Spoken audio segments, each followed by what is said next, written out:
From the Understood Podcast Network, this is the Opportunity Gap. Kids of color who have ADHD and other common learning differences often face a double stigma, and there's a lot that families can do to address the opportunity gap in our communities. This podcast explains key issues and offers tips to help you advocate for your child. My name is Julian. I'm a father of two and an assistant principal in Philadelphia, where I've spent nearly 20 years working in public schools. I'll be your host. Welcome to Season 3. On today's show, we're talking about navigating the IEP process and what a process it is. To help us understand and learn more about it, I'm really excited to welcome Jamilah Bashir to the show. Jamilah Bashir is an education consultant and IEP coach. She helps parents navigate the often complex IEP process with more peace and ease. She has over 20 years of experience working with charter, public, and private schools.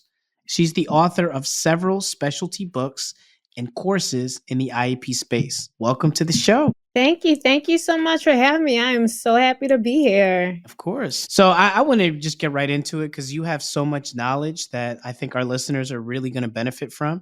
Can you share a little bit more about some of the impactful work you do as an education consultant and an IEP coach? Sure. Prior to me being a consultant and an IEP coach, I was a special education teacher, and then I was a special education supervisor. So I basically took all those skills and I was just like, let me focus on the parts that I truly, truly love. I truly love supporting teachers, doing PD and coaching, so that way we can excel and thrive in our roles, because it was something that I did not receive a lot of when I was a teacher. And then also the parent side, my passion for special education is rooted in my younger sister who has an intellectual disability. So having that personal connection, my sister, supporting my mother. So I'm in college, I'm passing information on to my mom. And then as my sister got older, my mother is learning about different resources in the community. So we kind of was a great support. And that's where my passion for advocating came from, being able to support parents, from supporting my mother. And then also the number of parents when I was doing IEP meetings who would just thank me for taking the time to explain the process to them or taking the time to just answer their questions. That's where that advocacy piece came in at. So I've been working in SPED for almost 20 years. And then once I got into consulting, I was like, I want to make a course teaching people how to read an IEP. Because of my experience, I had so many parents, what's this? And no one explaining things. I'm like, let me make a course. And then it was like, oh, let's make a coaching program. It's basically the coaching that I never received as a SPED teacher. And those are just things that are near and dear to my heart, because I know firsthand what it was like not to get the support, not to get the coaching. And I know what it's like for parents, I want to say struggling, trying to learn about the IEP. So I was just like, why not provide that? Let's provide that. And that's basically where the passion for special education and advocacy has come from. I love that, you kind of grounded it in your life experience at home. I was wondering, at the Opportunity Gap, the whole point of this podcast is really talking about the intersection of race and special education, right? Because there's a clear intersection between the two. If you don't mind, could you share with the listeners how you identify? Like, what is your identity and how that might impact some of the work that you've done too? Absolutely. So I am an African-American Muslim woman. So before you even see anything else, you will see my hijab and you're like, oh, and then also growing up, being born and raised in Philly, and then working with students that look like me, it definitely makes me go hard, especially for the students of color, because I've seen firsthand how sometimes teachers can be biased, how sometimes the evaluation process for evaluating these students for special education services is biased, and the disproportionate level of services that are available. I had worked in Philly for about 10 years before I switched school districts and went in the suburbs, and I was working in Royersford. It was literally a completely different world when it came to services. Like, I really wish I could have taken the resources and services from that district and dropped them in Philly. I probably would not have been on the internet every single week getting lessons together for our social skills group. You know what I mean? It was just things like that, the disproportionate availability of funds depending on the district, depending on where you live. And then also there is a disproportionate population of boys of color that are identified, in special education. And then also our children, when they're getting evaluated, autism is not on the table. Right. Even though some of them, they meet the criteria, but that's not on the table for our kids. They will get identified as being having emotional disability, a specific learning disability, or intellectual disability. Those are like always top. And then they also tend to get placed in a more restrictive environment. Right. And again, a lot to unpack with what you said. I think the intersection and how race plays such a role in your zip code, right? Like we know research tells us your zip code is one of the largest determinants of what your future outcomes will be, and how race plays a giant role in what that zip code is. You touched upon school funding and how school funding is a giant issue as well, but that the lack of knowledge and the lack of resources plays a pretty big role in what happens with our students. And so I love the fact that your specific identity, it's not common with a person of your experience and your role, right? So just breaking down some of those barriers when you walk into the room, just that in and of itself changes the entire game, right? Like, because now you're coming in and there's a relationship that's already built. There's already some relevance. There's already somebody that a lot of our students, especially in Philadelphia, they see themselves in you. And so I just applaud the fact that you chose this work because it's so needed. And I can speak just from my seat as an administrator in Philadelphia. It is incredibly important to have somebody like yourself doing this work. Now that I'm off my soapbox for a minute, let's get into the info. So I really want to focus on the IEP process, right? The IEP process, it is incredibly complex.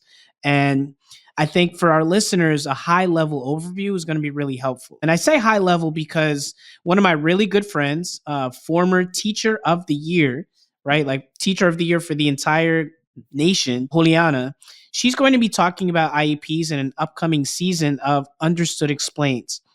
So one of our sister podcasts, they're going to have an entire series of how IEPs and the process of IEPs, everything you need to know with Juliana. So make sure that you check that out.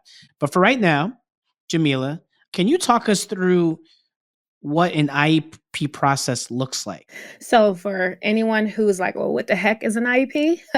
IEP stands for Individualized Education Plan. Some states say program. So that's where IEP comes from. Now, students qualify for an IEP if they meet there are 13 categories of a classification. You have to meet the criteria for one of those disabilities. But before you even get to that part, when a parent or anyone makes a request for their child to be evaluated, once you put that request in writing, the school has to respond to you within 10 days. And within that 10 days, you will get a permission to evaluate form, and it'll list what your child will be evaluated on. If it's full scale, if speech needs to be evaluated as well, all that is going to be listed on there. From there, you're also going to fill out information about your child. They're going to ask you, and you may feel like these questions are a little personal because they're going to ask you about your pregnancy. They're going to ask you about everything about your child, the environment that they live in, family background, community, all that stuff. Okay. Now, after that, do you have 60 days to get the evaluation completed? Because I don't want some parents think it's a quick process. It is not quick at all. The school has 10 days to get back to you after you put your request in for an IEP to get an evaluation. Then the psychologist has 60 days to complete that evaluation report. One clarification. I know a lot of families ask us this. Is that 60 school days or is that 60 calendar days? To my understanding, it was 60 school days. Within the 60 days, they do the evaluation report. The student is getting pulled from their class to get the evaluation done, doing testing. They also will send the parent forms. They'll even send the teacher forms because they want to get information. How are they doing in their classes? How are they functioning at home? And you'll fill those out, send them into the school, or now they have electronically. You can submit it electronically.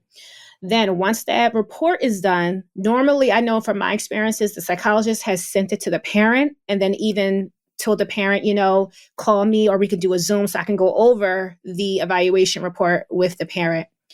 Then that evaluation report then goes to the special education teacher, because the special education teacher is going to be the one who's going to draft that IEP based off the findings in that evaluation report. And then the special education teacher has 30 days to draft that IEP. So within the 30 days, they're going to look at the evaluation report and see, okay, what goals do I need to create for this kid, or any related services needed for this particular child?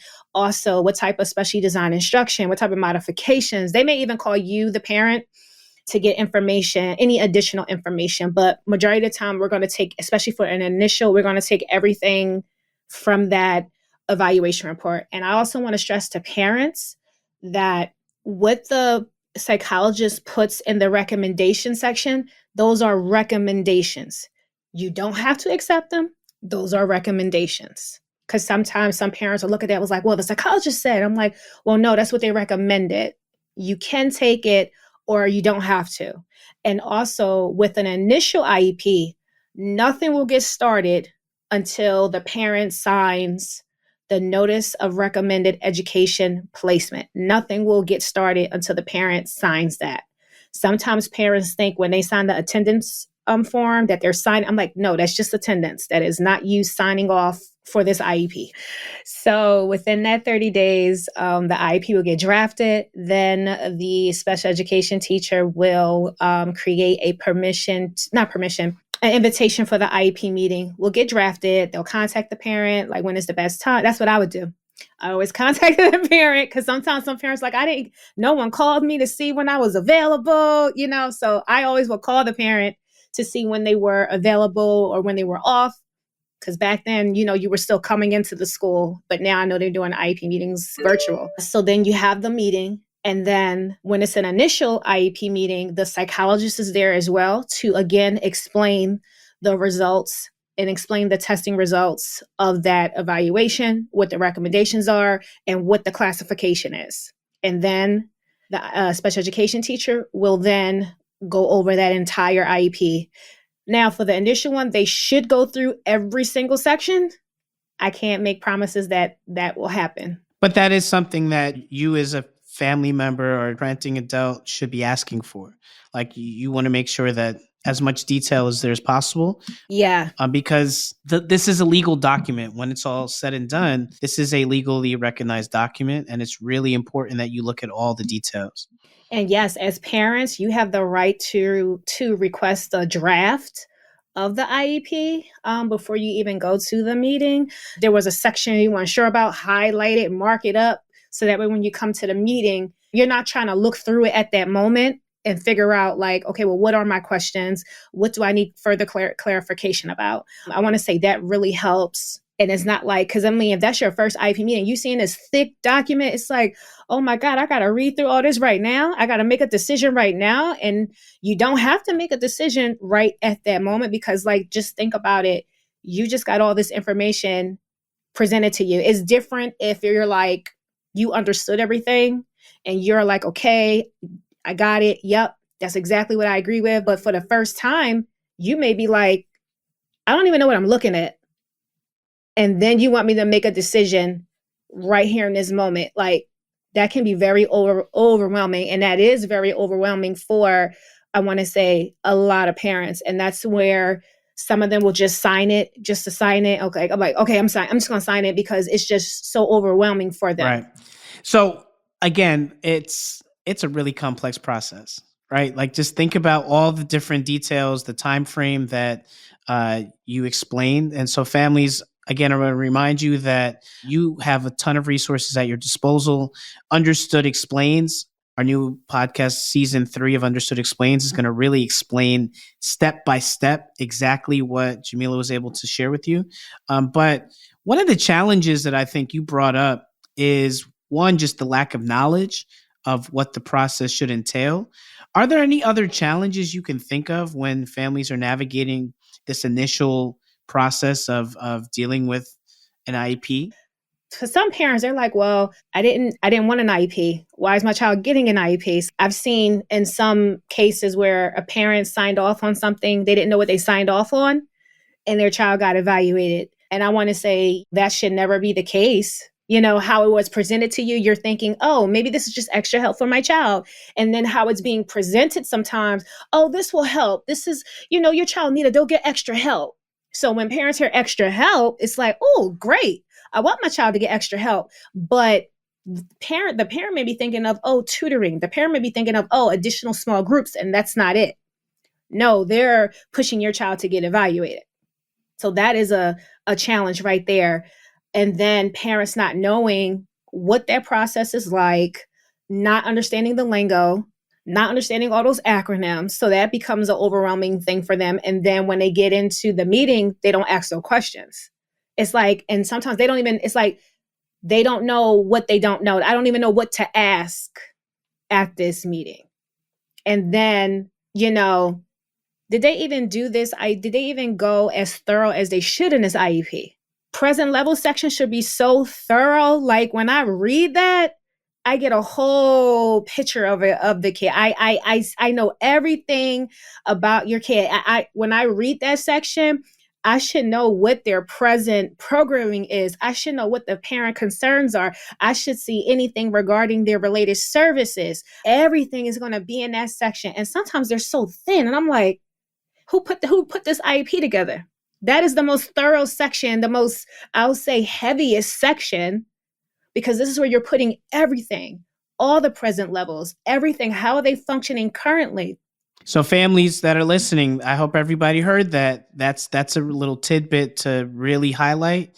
When you're doing this initial section, looking at that present levels, really understanding all of the aspects of current programming, all of your input as a family, because you know your child better than anybody. Right. And so it's really important that you have an opportunity to share your concerns or share your celebrations.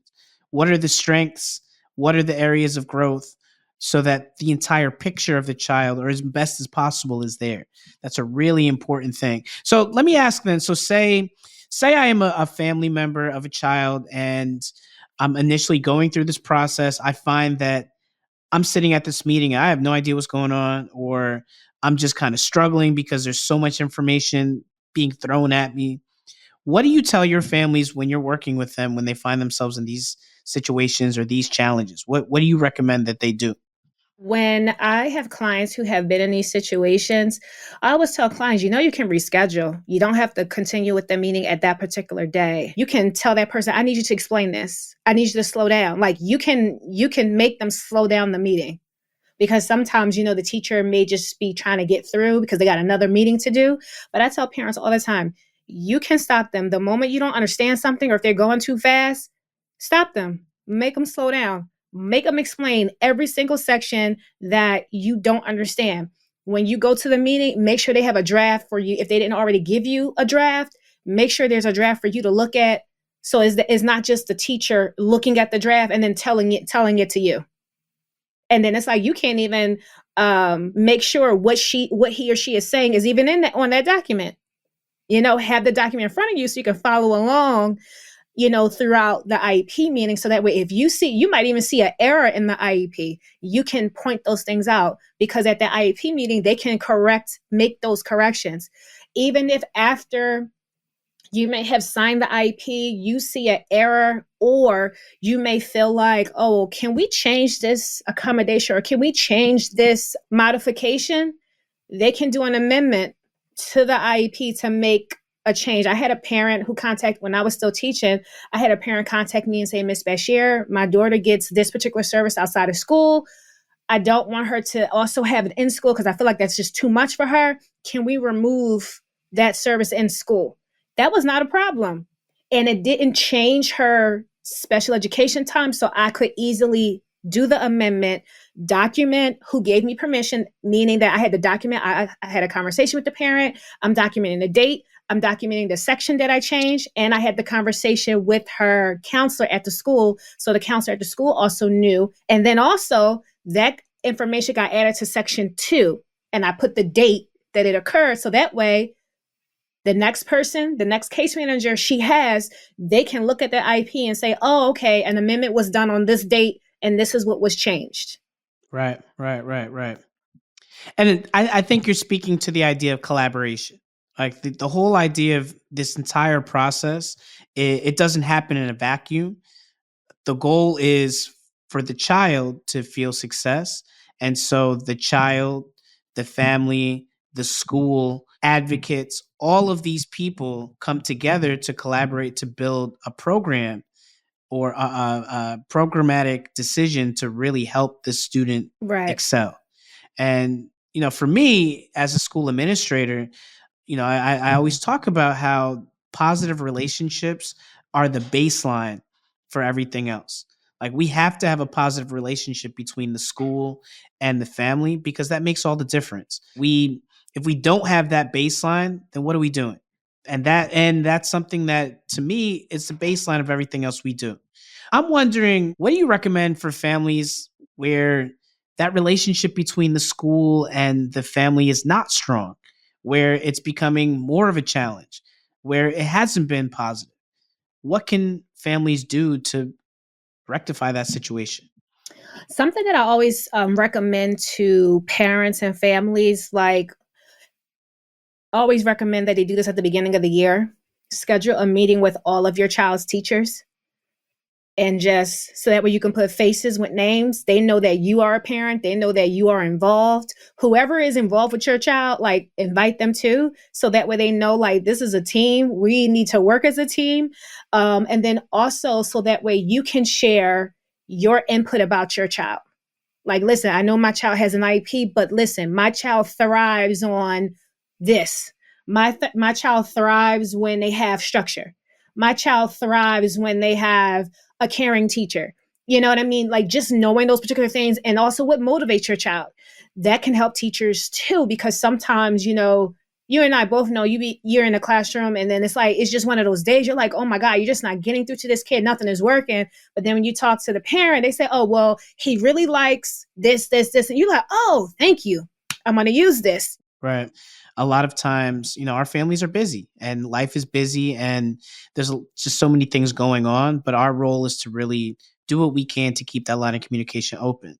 Going back to the question around the challenging relationship, if I'm a parent or a parenting adult and I'm listening right now and I find that I'm just struggling immensely with making a positive relationship with the school, where would an advocate come into play? Or talk us through what that is specifically with your role. Like you are an advocate. What do we do to go about getting that support? First, of course, you can follow me, the IPCoachLLC.com. Of course, you can contact me there. But like also, I want to say reach out to like your guidance counselors at your school because they know of so many resources in the community or advocacy support in the community that can help you. So if you're ever having a problem where it's like, okay, I'm not getting that type of, I want to say, communication that I need from the school or from the teachers, before even getting an advocate, after you've already tried scheduling a meeting, I would contact the administration of that school to say, listen, I'm the parent of so and so. I'm just trying to get a positive, just trying to have some type of connection with the teachers. I'm not getting anything back from them.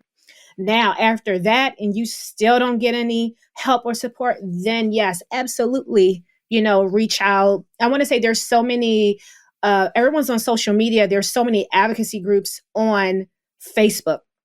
You can find so many on there and even get information about things. I'm actually in a few advocacy groups. Is there a cost associated with an advocate? Really depends on I want to say if you go through an agency, if you go through a company, that probably is a cost. Whereas if you go through maybe a community organization or something, it may not be. Guidance counselors, I want to say, tend to have more information on the resources available in the community. So you do have some advocates that are free and some you do have to pay for their services. Whew, you have dropped a lot of information. I just want to say thank you so much for joining us, Jamilah. Before we sign off, I do want to share some resources from both Jamilah and Understood. First, be sure to check out Jamilah on social media at the IEP Coach LLC. Then check out her website, the IEPcoachllc.com. That is THEIEPCOACHLLC.com. There's a fantastic video on there titled 5 Tips to Prepare for an IEP Meeting. Also, check out Understood's article, What is an IEP? And, of course, check out the course that Jamilah has called Master the IEP Course. You can find that at www.mastertheiep.com. And I have a coupon for you guys too. Listeners, once again, we will link everything in the show notes. Everything will be in the show notes. So if you didn't hear me, you can check it out in the show notes. We appreciate you so much for coming on, just the knowledge that you brought to us. Thank you so much for having me. Thank you so much.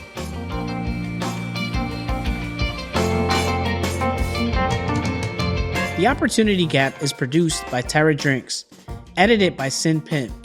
Alana Milner is our production director. Our theme music was written by Justin D. Wright, who also mixes the show for the Understood Podcast Network. Laura Key is our editorial director, Scott Cochere is our creative director, and Seth Melnick is our executive producer. Thanks for listening, and see you next time.